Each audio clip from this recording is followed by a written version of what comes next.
My name is Chris Delaney, and for most of my life, I stayed out of drama. I paid my bills on time, smiled at my neighbors, mowed my lawn every Saturday, and kept to myself.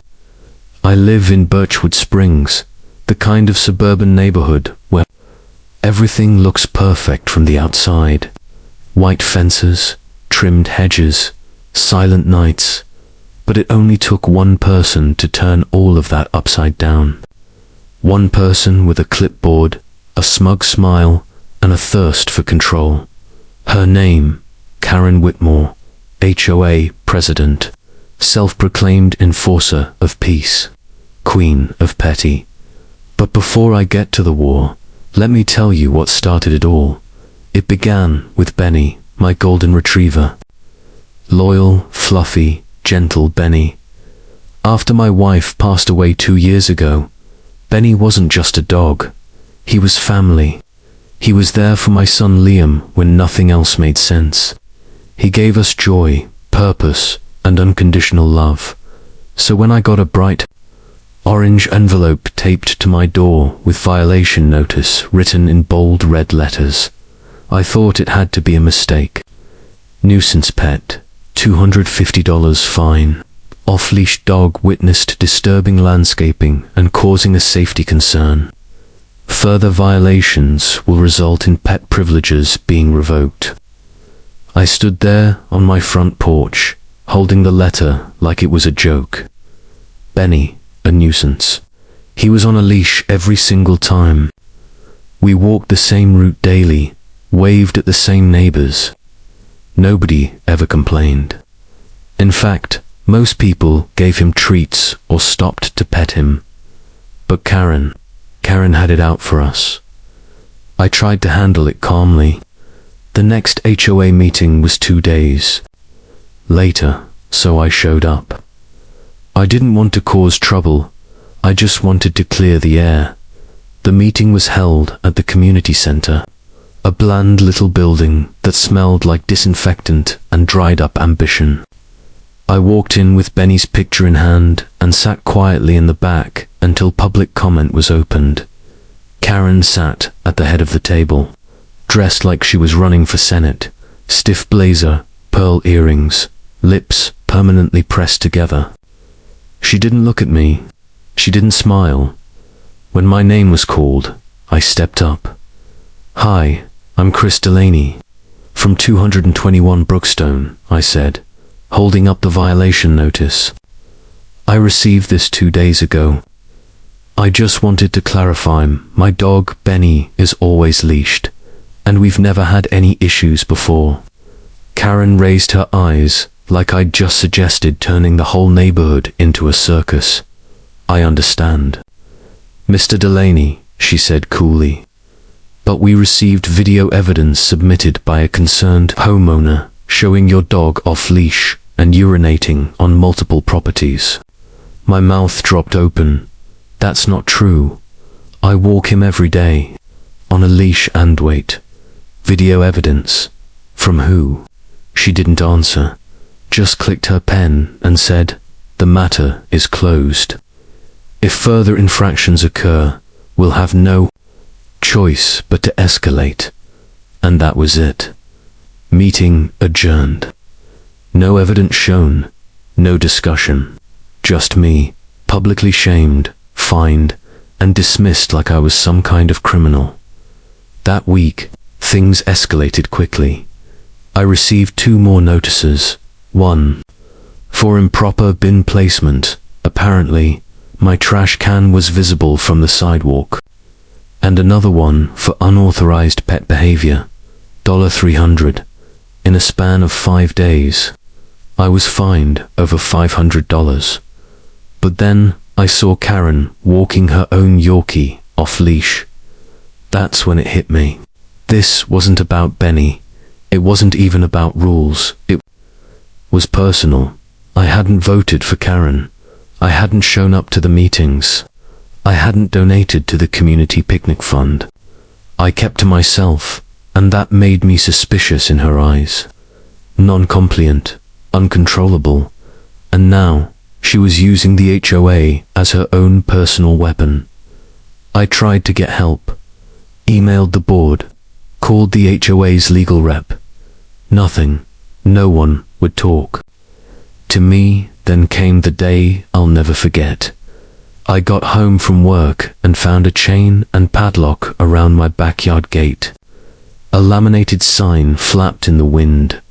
Due to repeated violations, this property is under HOA surveillance. Animal privileges suspended until further notice.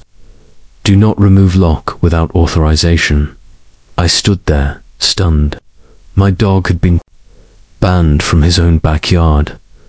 My 10-year-old son Liam stepped out from the back porch, holding Benny's leash. His eyes were wide with confusion. "Dad, are we not allowed to take him outside anymore?" That was the moment I snapped. I wasn't just going to argue. I wasn't going to write polite emails anymore. I was going to fight. I called a lawyer that same night, Jessica Stein, HOA, rights specialist. Fierce, brilliant, and absolutely not afraid of people like Karen.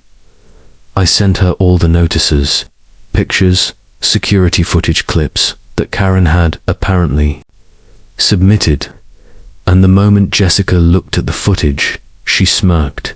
"This is edited." "What? Watch this," she said, clicking frame by frame. "See the jump here, missing timestamps, and here." They cropped the full shot. Your dog is clearly on a leash. They just zoomed in and cut it off. I felt a spark of hope. Jessica leaned back and said, "If they're forging evidence to enforce fines and targeting you while ignoring others, that's not HOA enforcement. That's harassment, and possibly fraud." That's when we decided to go deeper. I posted anonymously on the neighborhood forum. Has anyone else been fined or harassed by the HOA for unfair or unclear reasons? DM me. Total confidentiality. I'm working on something. The messages flooded in. Within 48 hours, I had 15 responses. By the end of the week, over 30 homeowners had stories just like mine. One woman was fined $100 for having lavender bushes instead of HOA-approved azaleas.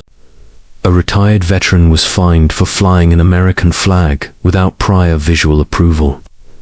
A teen was threatened with police because of a skateboard ramp in his own driveway. Every story had one thing in common. Karen. She was selectively enforcing rules on certain people who didn't vote for her, didn't attend her neighborhood socials, or just didn't suck up to her enough. And then I discovered the kicker. One of the neighbors, a young woman named Emily, worked in property records. She sent me a copy of the HOA's spending ledger. What we found: thousands of dollars marked as beautification expenses, all routed to companies connected to Karen's sister. Landscaping contracts, printing services, security camera installation, all overbilled and all sketchy. That's when Jessica smiled and said, "We don't just have a harassment case anymore. We have a corruption case." And this was just the beginning, Karen thought. She could bully a man with a dog. She didn't realize she just picked a fight with a father, a fighter, and a community ready to strike back. Next step, expose her. Legally, publicly, and permanently. After discovering the doctored footage and hearing from over 30 neighbors, it was clear we weren't just victims of petty HOA rules. We were pawns in a larger scheme led by Karen Whitmore, and now it was time to expose her. My lawyer, Jessica Stein, wasted no time. She filed a formal demand letter against the HOA, requiring them to provide all video evidence, financial records, and documentation surrounding recent fines, including mine. The goal was to make the HOA sweat before we brought this to court. Meanwhile, I started organizing the community. I created a private group chat titled Neighborhood Truth Task Force. It was a little dramatic, but hey, we were taking down an empire. Inside the group were homeowners, renters, a couple of former board members, and even one anonymous informant. People were angry. People were tired. For years, Karen had used her position to bully, fine, and profit from people's silence. But now they had proof. And a plan. One night, Emily, the woman who helped me find the ledger, messaged something that made my heart race. "Chris, you're not going to believe this. I found Karen's HOA election documents from last year. I think she forged some of the votes." What Emily shared scanned forms from the last board election. There were multiple ballots signed under names that didn't match any official property owners. Some were signed by renters, some by people who had moved away years ago, and at least 2 were completely made up. We compared the signatures.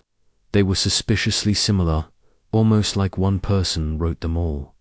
If this was true, Karen hadn't just been abusing her power. She illegally took power in the first place. Jessica reviewed the forms and nodded. Forgery, voter fraud, embezzlement, harassment. This woman might be facing prison time when we're done. But we weren't finished yet. A neighbor named Marcus had a tech background. He offered to set up a secure document Dropbox where other residents could upload any letters, fines, videos, or strange interactions with the HOA. What we got was gold. One neighbor shared a voicemail of Karen threatening them over a garden gnome. Another shared a video where Karen screamed at a teenager for chalk art on the sidewalk, claiming it was vandalism. A contractor even uploaded emails showing Karen asking for a personal discount on backyard renovations paid with HOA funds. The pattern was obvious. Karen ruled through fear, fake rules, and financial manipulation, and no one had stood up to her until now. Jessica drafted a formal complaint to the state HOA regulation board. We included evidence of falsified footage, doctored election ballots, overbilling linked to Karen's family, testimonies from over 20 homeowners, the illegal padlock placed on my gate. The complaint was 64 pages long and airtight. Next, we made a bold move. We leaked the story to the local news. A reporter named Alex from Channel 6 loved it. Pet owner files lawsuit against HOA president after his dog was banned from his own yard and uncovers election fraud. He grinned. This is going to be big. He ran it under the headline, "Dog owner fights HOA, massive community scandal within 24 hours. The article had over 10,000 shares. And the HOA board, they panicked. I was called into an emergency meeting. Karen didn't smile when I walked in this time. She looked nervous, pale, angry. The room was tense. A few other board members were there, 2 people I'd never seen. "Speak up before." Karen cleared her throat and said, "Mr. Delaney, your public accusations are damaging to this community. We demand you issue a retraction immediately or face legal consequences." I didn't flinch. I handed her a folder with everything we had, copies of fines, false footage, signatures, contracts, even screenshots of her threatening emails. Jessica was on speakerphone. Karen opened the folder. Her hand shook. "This is slander," she snapped. Jessica spoke up, calm and sharp. "No, ma'am, this is evidence. And unless the HOA board wishes to be named in a civil lawsuit and potential criminal referral, I suggest you stop talking and start resigning." One board member stood up and said, Think we should review the complaint before we go any further. Karen turned to him, furious. You're going to betray me. After everything I've done for this neighborhood. He looked her dead in the eye. You mean everything you've done to this neighborhood? The next day, something incredible happened. A notice was posted on every mailbox in Birchwood Springs, effective. Immediately, Karen Whitmore has voluntarily stepped down as HOA president pending investigation. But we knew she didn't voluntarily do anything. She was forced out. We had taken down the Queen, but I wasn't done. Jessica filed the official lawsuit. Delaney v. Birchwood Springs, HOA at L. Charges included harassment, emotional distress, fraudulent fines, privacy invasion, and election misconduct. Karen's name was the first listed dot to protect the remaining board members. Jessica offered a deal, testify truthfully, and they'd be spared further legal action. 3 of them agreed. One board member even turned over hidden audio recordings of Karen planning her next fine blitz against non-compliant families. The recording was chilling. Karen laughed as she listed people she'd target. That widow on Elm. Her. Hedges are a mess.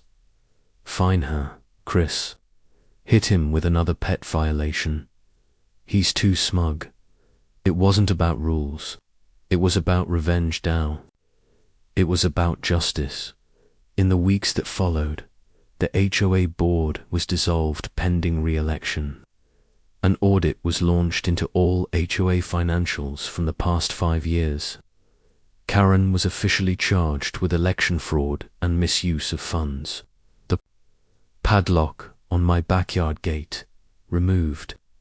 Every fine I'd ever received wiped clean, but the best part. I stood on my front porch one sunny afternoon with Liam and Benny beside me and watched Karen get escorted from her home in handcuffs. She didn't even look at us. Benny wagged his tail. I smiled, but there's one more part to this story. What happened after Karen was gone shocked everyone, including me, because even in victory, the past has a way of leaving behind secrets. After Karen was led out of Birchwood Springs in handcuffs, the neighborhood felt like it could finally breathe again. For the first time in years, people waved to each other without suspicion. The fear of surprise fines or HOA retaliation started to fade.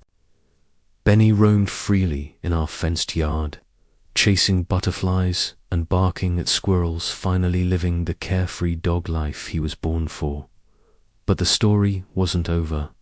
One rainy Tuesday morning, I received an anonymous message in the neighborhood. Truth Task Force chat. You need to see what's in the HOA storage unit. Unit number 14 at Westfield Storage. Use this code. I stared at the message, heart pounding. Could this be another piece of the puzzle? I told Jessica about it. She said, if it's what I think it is, go, but bring a witness. I called Emily. We grabbed our umbrellas and drove to the Westfield storage facility. The place was quiet, the rain ticking against the tin roofs like a metronome of tension. We found unit number 14 and entered the code. The door rolled open.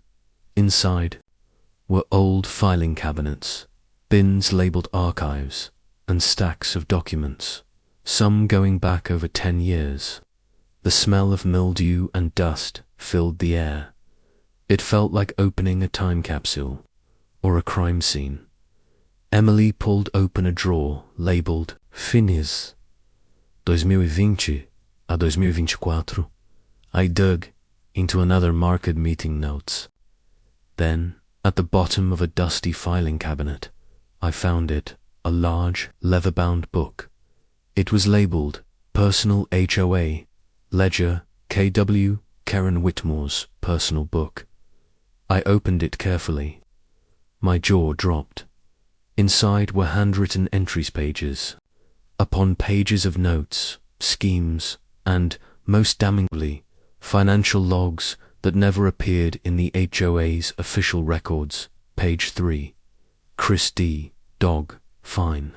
Add $500. Push rule about noise nuisance next month. Page 12. Elm Street couple. Garden statue violation. Fake complaint. $350 fine. Page 21. Board vote rigging. 6 fake ballots submitted. All in favor. Each entry was dated and signed with her initials, KW. This wasn't just corruption, it was a confession book. Emily looked over my shoulder, eyes wide. This is it. This is what brings it all down. We took photos of every single page. Then we called Jessica Dot back in her office. Jessica reviewed the ledger and said something I'll never forget. This is not just HOA fraud. This is racketeering. If we can prove she used her position for personal gain through an organized system of fines, false elections, and threats, this could go federal. That's when it all clicked. Karen hadn't just been a power-hungry neighbor. She was running a small-scale extortion ring, using the HOA as her shield. Jessica contacted a federal investigator she'd worked with before. The agent requested copies of the ledger and all related documents. 2 days later, the FBI got involved. The investigation that followed was massive. The FBI froze Karen's assets and began digging into all the accounts tied to Birchwood Springs HOA. What they found shocked even us. $178,000 in unreported fines collected over 4 years. Renovation kickbacks from contractors she hired through the HOA, many of whom were distant relatives or silent partners. An offshore account in the Cayman Islands tied to Karen's husband, who hadn't lived in the neighborhood in over a decade. Karen had been quietly stealing from hundreds of families for years. But the most shocking discovery came next, in a hidden section of the ledger. Karen had written something that didn't make sense at first. Black file, locker number 9, insurance. Jessica looked at me and said, "Do we know what this means?" We didn't, until Marcus, our tech neighbor, chimed in. "There's a safety deposit locker under the HOAS name at the old First Bank on Main. Karen was the only authorized user. With help from the court and the feds, we got access to it. Inside the locker was a black USB drive, a stack of envelopes, and an insurance policy worth $500,000, doken out under Karen's name with the HOA as beneficiary. The USB drive contained video footage of private residents collected from hidden cameras. Cameras Karen had installed on HOA property without disclosure. That was the final straw. A month later, Karen was officially indicted on 17 charges, including fraud, harassment, invasion of privacy, election interference, and money laundering. Channel 6 ran a follow-up story. HOA, Queenpin, exposed, local woman faces federal charges after dog ban unleashes scandal. The headline made me laugh, but for the neighborhood, this wasn't just justice, it was rebirth. The state HOA commission sent in a mediator to help Birchwood Springs restructure. New elections were held. Transparency rules were put in place. Fines had to be voted on and approved by the full board, with homeowner appeals allowed, and me. I was elected to the new board. I never wanted to be in charge. But after what we went through, someone had to ensure this never happened again. At our first official board meeting, I stood before the room and said, "We're not here to control this neighborhood. We're here to protect it, and protect each Other applause broke out. Benny barked from the back of the room like he understood what was happening. Later that night, as I walked him through the now peaceful streets of Birchwood Springs, I looked at the stars and smiled. The dog they tried to ban, he helped take down a tyrant. We thought it was over. Karen had been indicted. The FBI was involved. The neighborhood was finally rebuilding from years of corruption. For the first time in a long time, there was peace in Birchwood Springs. But we underestimated one thing: Karen. Whitmore didn't go down quietly. About 2 months after her arrest, while her case was being processed in federal court, strange things started happening around the neighborhood. First, someone spray-painted traitor across Jessica's law office window. Then a fake eviction notice appeared on my door, complete with an HOA letterhead that had been discontinued. Later, Emily's tires were slashed in her driveway. No one saw who did it. No security footage. No witnesses. Then came the online attacks. Multiple. Neighborhood Facebook groups, some new, some old, suddenly flooded with posts spreading lies about Jessica, me, and the newly elected HOA board. People claimed we were the real corrupt ones, that we'd staged the entire takedown, that Karen was a victim of political witch hunting. It didn't take long to realize this was coordinated, and it had Karen's fingerprints all over it. Jessica, being the badass lawyer she is, dug into court records and made a discovery. Karen had hired a private investigator just weeks before her arrest. He was a shady ex-cop who had lost his badge over a bribery scandal. What was he doing now? Digging dirt on us, apparently. Karen had compiled a get-back file before her downfall, lists of people she blamed for her arrest, and how she planned to ruin them if anything ever happened to her. And now, from behind bars, someone was activating those plans. Even more disturbing, Karen had secured a power of attorney just before her arrest, giving her distant cousin, Meredith, a woman no one had ever met, temporary control over her assets and business affairs.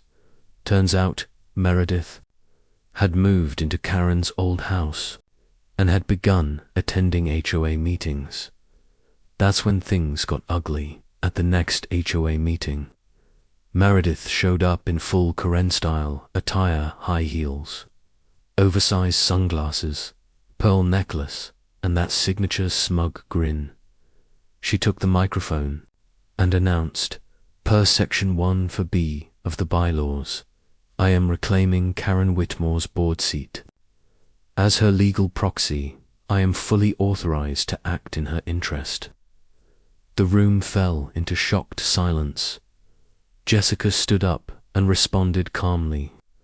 That clause applies only to temporary absences, not criminal indictments. Meredith smirked. Guess we'll let the court decide. And she handed Jessica a lawsuit. Meredith was suing the new HOA board for wrongful removal of Karen, claiming the entire case against her was fabricated and based on unlawful seizure of personal records. She also demanded that the HOA pay back over $200,000 in lost compensation and emotional damages. It was a legal stunt, one with little merit, but it forced us to pause the board's reform plans. We had to focus all our energy and budget on fighting the suit. Karen wasn't fighting us with fines anymore. She was using the very system we'd reclaimed, twisting the law to try and break us from the inside. But we weren't giving up. Jessica filed a motion to dismiss, supported by the FBI's official charges and the evidence we'd uncovered. It helped, but it didn't stop Meredith. She started showing up at homeowners' doors, handing out flyers with fake news, trying to turn neighbors against us. One night, I got a call from Mrs. McAllister, the sweet old lady 2 houses down, Chris. She said nervously, Meredith told me you forged those documents, that you're trying to take over the HOA like a gang. My blood boiled. That was the moment I realized Karen hadn't just created an HOA of control, she'd created a cult of loyalty. And now Meredith was trying to resurrect it. Then something happened that changed everything.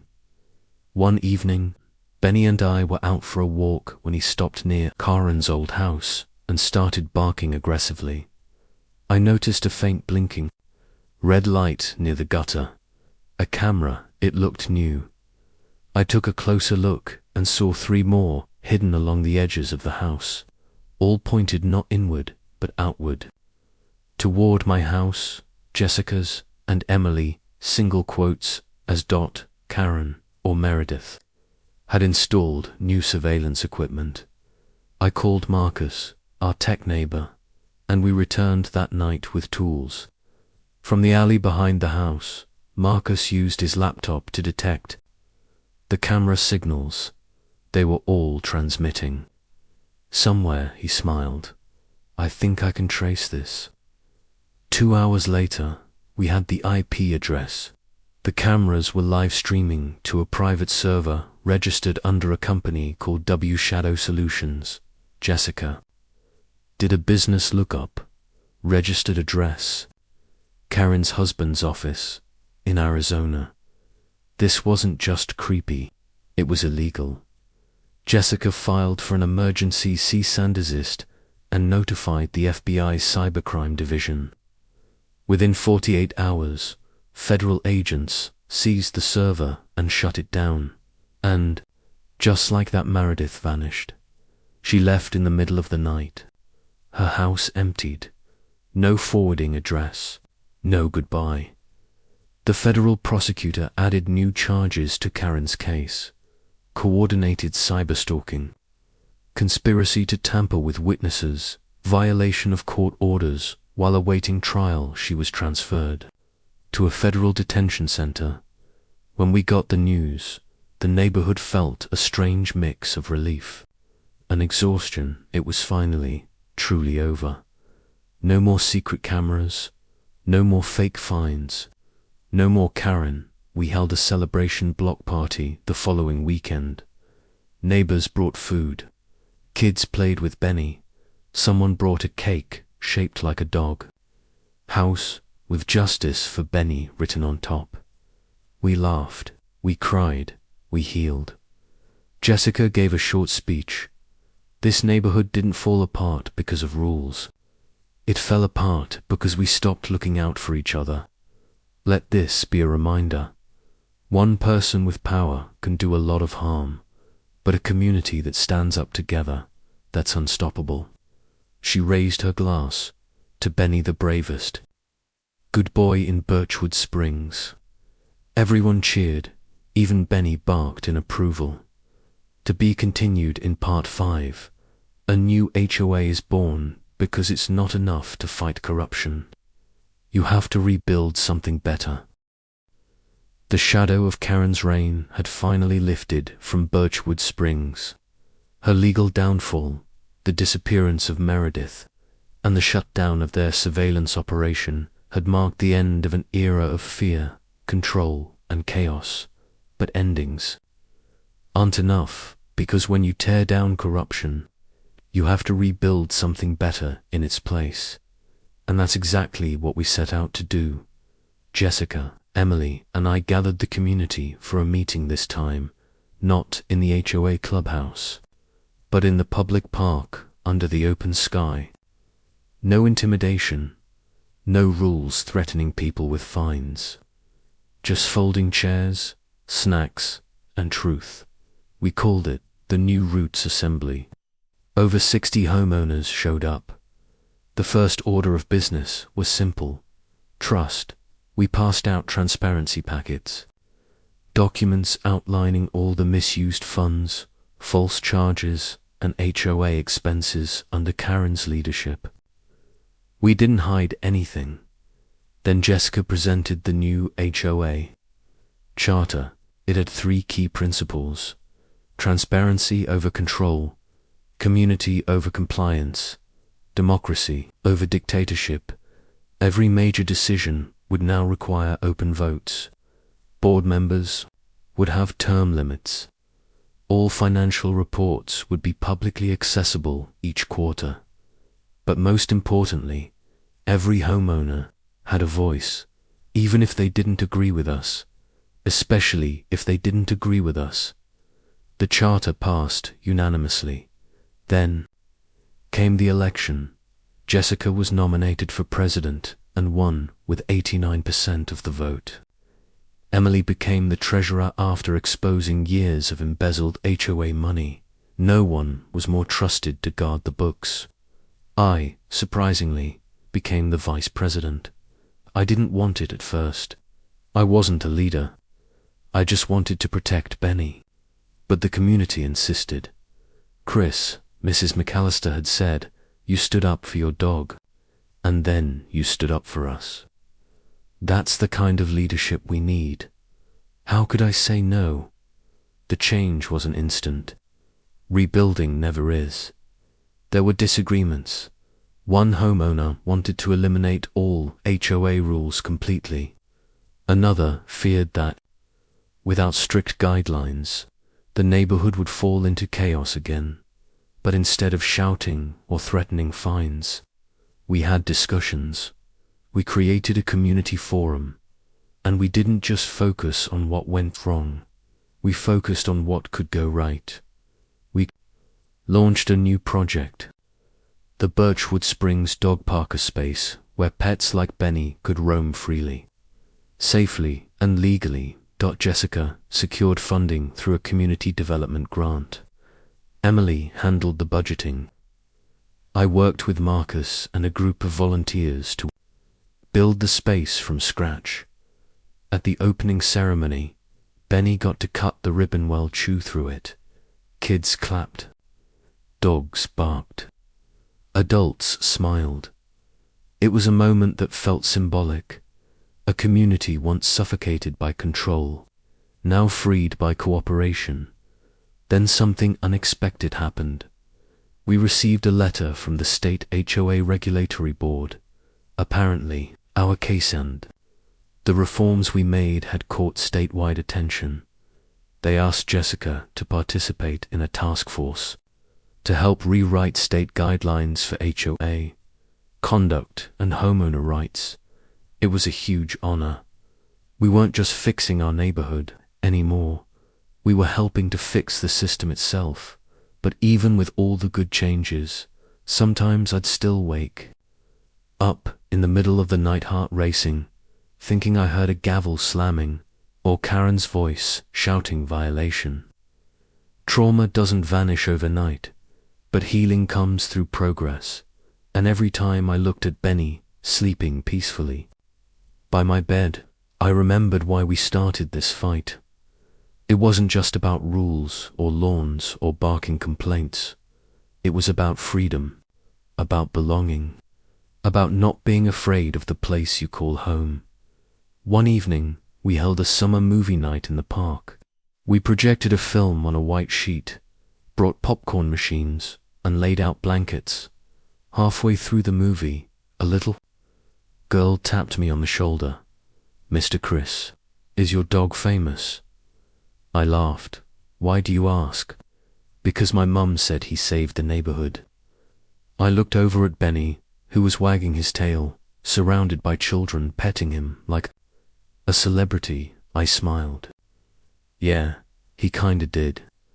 As the movie played and the stars lit up the sky, I leaned back and let it sink in. We'd taken on a tyrant. We'd survived a system built to crush resistance. We'd rebuilt a neighborhood from the ashes of fear. And it all started because one Karen tried to ban my dog.